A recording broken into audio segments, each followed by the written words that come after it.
2011 সালের পর থেকে আমাদের রাজ্য পশ্চিমবাংলা, আমাদের গর্বের পশ্চিমবাংলা, আমাদের মনের প্রাণের পশ্চিমবাংলা অনেকগুলো বিষয়ে সারা দেশ তথা পৃথিবীর মধ্যে শ্রেষ্ঠ স্থান অধিকার করেছে। তার মধ্যে অনেকগুলো আছে, কিন্তু আজকে আমি যে ঘটনাটা যে ব্যাপারটা আলোচনা করব সেই ব্যাপারটাও আমাদের রাজ্য পশ্চিমবাংলা প্রথম স্থান অধিকার করে আছে। সেটা শুরু করার আগে আপনাদের বিবর্তন অ্যান্ড ফ্রেন্ডস মোটিভেশনে আপনাদের সকলকে আরও একবার স্বাগত জানাচ্ছি নতুন একটা ভিডিওতে। আপনারা ভিডিওটা শেষ পর্যন্ত দেখুন, আশা করি ভালো লাগবে। ভালো লাগলে শেয়ার করুন, লাইক করুন, কমেন্ট করে জানান আপনারা একমত কিনা।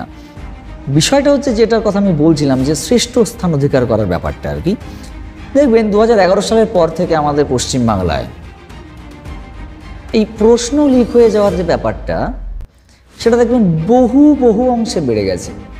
এই ঘটনাটা দেখবেন না হলে আমার মনে হয় যে কোনো পরীক্ষায় যেন তার মান সম্মান রাখলো না, বা কোনো পরীক্ষায় যেন তার সৌন্দর্য, তার যে সফলতা, তার যে সম্মান, সেটা যেন বজায় রাখলো না। প্রত্যেক বছর যে কোনো পরীক্ষায়, আপনি যে কোনো পরীক্ষা, সেটা একাডেমিক এক্সাম হোক বা কোনো বোর্ড এক্সাম হোক বা কোনো চাকরির এক্সাম হোক, WBCS হোক, SSC হোক, CGL হোক, যাই হোক, দেখবেন আপনি কোশ্চেন লিক হবেই, প্রশ্ন ফাঁস হবেই। আর এটা যদি না হয় তাহলে আপনি মনে করবেন যে এই পশ্চিমবাংলা তার শ্রেষ্ঠত্ব বজায় রাখেনি, বা এই পশ্চিমবাংলা তার সম্মান, তার মুখ, তার লজ্জায় মোটামুটি মাটির নিচে গর্তে ঢুকে গেছে। এবং বিচিত্রভাবে দেখছি এই ব্যাপারগুলো হওয়ার পরে, প্রশ্ন ফাঁস হওয়ার পরে তার পরবর্তীকালে কোনো রকমের স্ট্রং কোনো স্টেপ নেই। প্রশ্ন ফাঁস হবেই, কিভাবে হয় আমি বুঝি না। একটা বোর্ড এক্সাম, এই বছর মাধ্যমিক পরীক্ষার প্রশ্ন ফাঁস হয়ে গেছে। পরীক্ষা শুরু হওয়ার 1-1.5 ঘন্টার মধ্যেই কোশ্চেন আউট হয়ে গেছে। আচ্ছা, এত সিকিউরিটি, এত স্ট্রিক্টনেস, এত কিছুর মাঝখানে প্রশ্ন কী করে ফাঁস হয়ে যায়?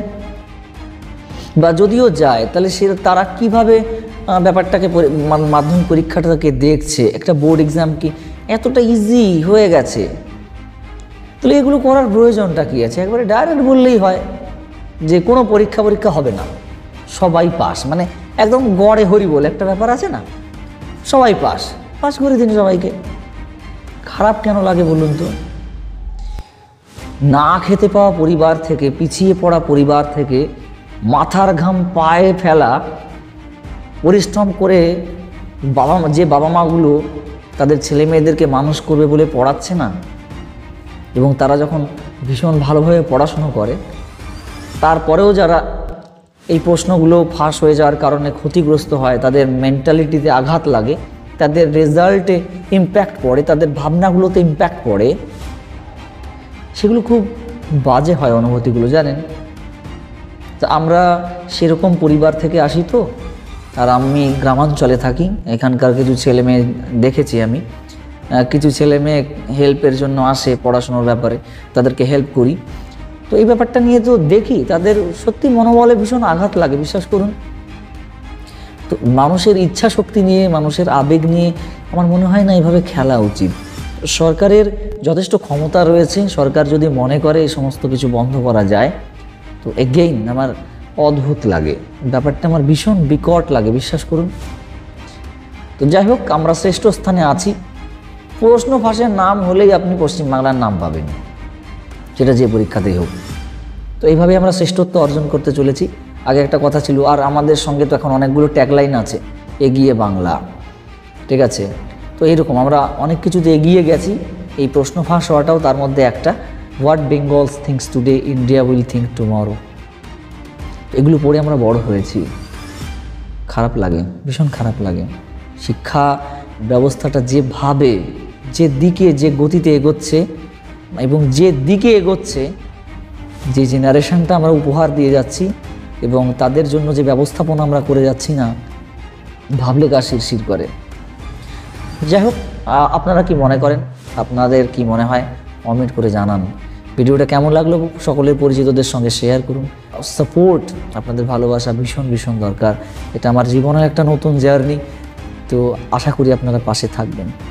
আমি জানি আপনারা পাশে থাকবেন।